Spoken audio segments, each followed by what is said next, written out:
Hello students, I hope you will like this video, and if you like this video, please like, share and subscribe. आज हम class 10th का chapter number 1 that is real number की example number 9, 10 and 11 करेंगे.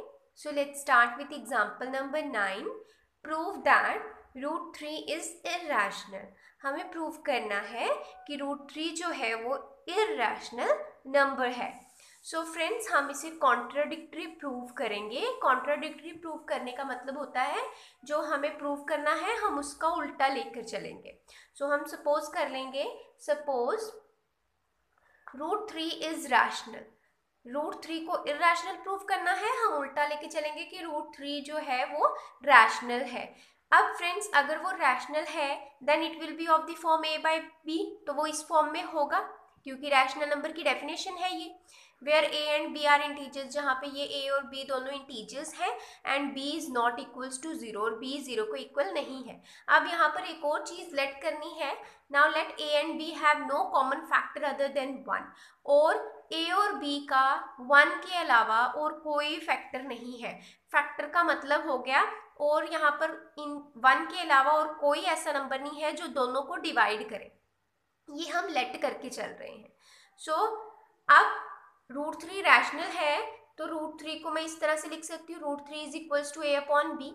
अब दोनों तरफ अगर squaring कर दे, on squaring both side we get, यहाँ पर भी स्क्वेयर कर दिया, यहाँ पे भी स्क्वेयर कर दिया, ये रूट से स्क्वेयर कैंसिल हो गया, यहाँ आ गया 3a square upon b square. Then ये b स्क्वेयर वहाँ गया, यहाँ डिवाइड हो रहा था, वहाँ जाके मल्टीप्लाई हो गया, तो 3b square is equals to a square. अब फ्रेंड्स, मैंने आपको थ्योरम नंबर 1.4 में भी समझाया था कि इस लाइन का क्या मतलब होता है. जैसे हम यूक्लिड डिवीजन लेमा करते थे, a is equals to b q plus r. जिस केस में r 0 होता था तो a क्या बन जाता था, b q plus 0, that is a is equals to b q. अब इस लाइन का क्या मतलब होता है कि ये इस 0 कब आता है, जब ये b इस पूरे को अच्छे से डिवाइड कर देता है, a को पूरी तरह से डिवाइड कर देता है ना.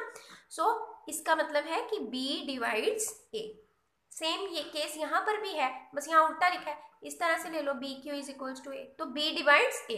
इसी तरह से 3 डिवाइड्स a स्क्वेयर, तो 3 डिवाइड्स a स्क्वेयर. अब फ्रेंड्स, थ्योरम 1.3 आपने पढ़ी थी जहाँ पे लिखा था कि p अगर a स्क्वेयर को डिवाइड करेगा तो p डिवाइड a को भी करेगा.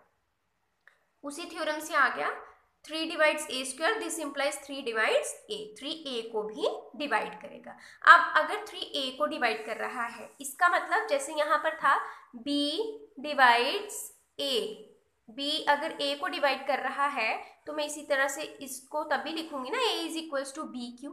तो अब हम इस लाइन को भी इस फॉर्म में लिखने की कोशिश करेंगे. ये तो a स्क्वेयर वाली फॉर्म थी, अब हम a में लिखने की कोशिश करेंगे. तो यहाँ पर हम कैसे लिखेंगे, so we can write a equals to 3c, a equals to b की जगह क्या है 3, क्योंकि b यहाँ पर 3 है और q हमने c ले लिया, where c is an integer, c कोई भी इंटीजर है. आप यहाँ q भी लिख सकते हो, कुछ भी लिख सकते हो. अब on putting a equals to 3c in equation 1, अब इक्वेशन 1 में अगर हम a की वैल्यू पुट करें तो हमारे पास क्या आएगा, 3b square is equals to 3c का होल स्क्वेयर. इक्वेशन क्या थी, 3b square is equals to a square, तो वही मैंने पुट किया है, a की जगह 3c का स्क्वेयर. अब ये 3b square is equals to 9c square, यहाँ से 3 1 जा 3 3 जा 9, b स्क्वेयर आ गया 3c स्क्वेयर के इक्वल. अब फिर से वही कंडीशन आ गई. सो इसका क्या मतलब है कि 3 जो है वो b को डिवाइड कर रहा है. इसको आप इस तरह से लिख सकते हो ना, 3c square equals to b square. तो ये वही कंडीशन बनी जैसे मैंने आपको पीछे समझाया यूक्लिड डिवीजन लेमा के लिए, 3 divides b square and from theorem 1.3 3 divides b.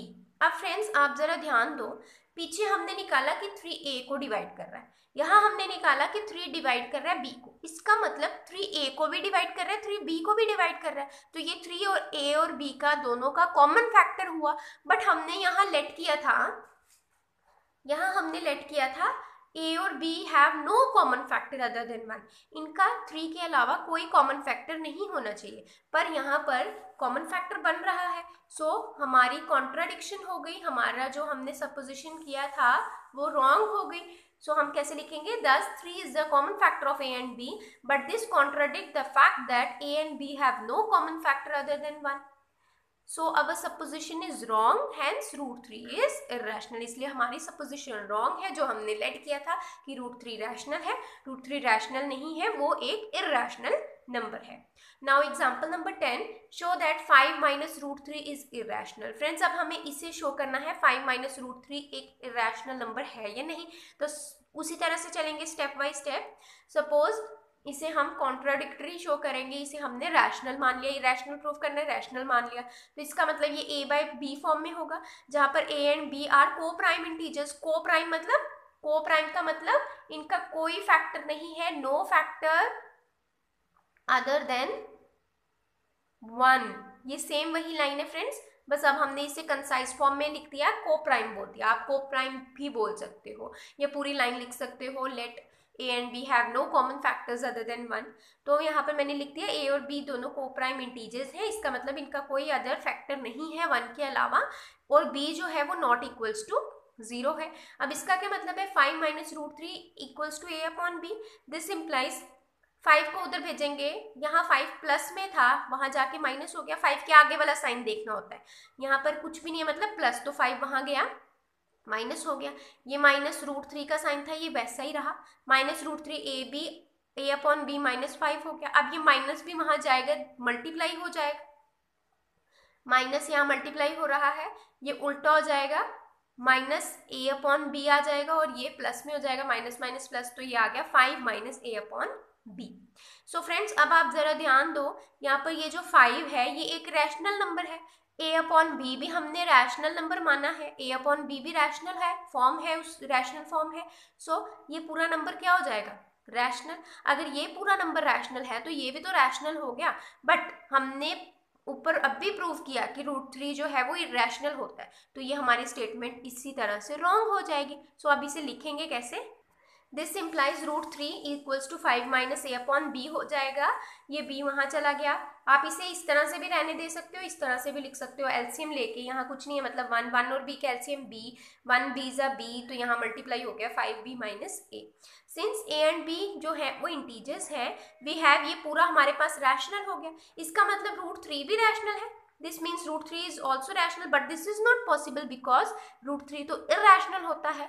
So this contradict the fact that 5 minus root 3 is rational। इसका मतलब 5 minus root 3 is rational, ये contradiction show कर रहा है। So हमारी जो supposition थी वो wrong थी, hence 5 minus root 3 is irrational। ये एक irrational number है। Now example number 11, show that 3 root 2 is irrational। Same ऊपर वाले एग्जाम्पल की तरह ही करेंगे। दिस इम्प्लाइज, अगर ये रैशनल है तो ये A अपॉन B फॉर्म में होगा, जहां A और B को प्राइम इंटीजर्स हैं। को प्राइम मतलब दोनों के फैक्टर्स 1 के अलावा और कोई नहीं है, and B is not equals to 0।